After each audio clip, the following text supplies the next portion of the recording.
tutorial for Yan lang kayo sa buka. Pink Puffy Unicorn. First, you have to do C, A, C. Then, it will go right to the... This is Tita Nicole. Oh, yeah. Pretty Jana. Yes. This is right. Then, next, you have to do the D, E, F. Then, you have to do C, and here at the bottom of the deeper C. And this is the result. Ang ano kasi yung schedule ko yan.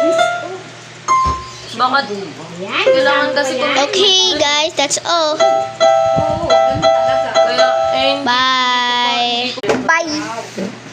Bye, bye, bye.